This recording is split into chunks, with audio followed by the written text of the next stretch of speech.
Imperial Beach Mayor Paloma Aguirre will be sworn in as the new District 1 Supervisor, representing 650,000 San Diegans. Today, her opponent, Chula Vista Mayor John McCann, conceded the election. CBS 8's Kelly Hessedall joins us live from the County Administration Building. Kelly, there was a lot at stake in this special election, right? Absolutely. The balance of power was at stake. And now that Mayor Aguirre has won this race, the board will lean to the left. So I spoke to her this afternoon. She says one of the things that the board was split down the middle of before was potentially dipping into its reserves. We need to take a second look at the very conservative policies that were implemented over the decades-long Republican rule that we used to have at the County Board of Supervisors. We need to make sure that we do it responsibly, but we need to make sure that we don't hoard the people's money, especially at a time when we have a crisis, an emergency created by the Republican-led administration.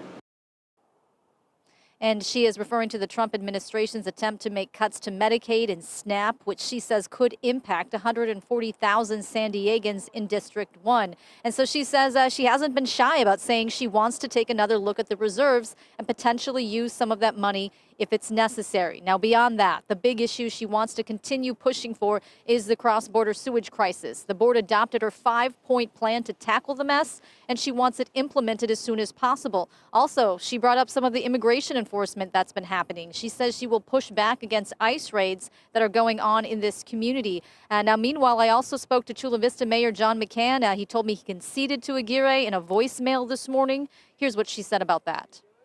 He was very gracious, so I called him myself. I did call him. We didn't connect, but I also left him a voicemail. He ran a hard-fought campaign, and I look forward to continuing to work with him to provide the best quality of life for all of District 1, including Chula Vista. And so Mayor Aguirre will be sworn in here at the Board of Supervisors in the next few weeks. Her term will continue until January of 2029. Anna and Carlo? Kelly, so Nora Vargas resigned abruptly after winning re-election earlier this year, triggering the special election. So now there's another vacant seat in Imperial Beach, the mayor's office. Is there going to be a special election there now to fill that seat? Yeah, and that is definitely a possibility. The choice now comes down to what the Imperial Beach City Council decides. They could either appoint someone or they could decide to have a special election. We all know that special elections are not cheap.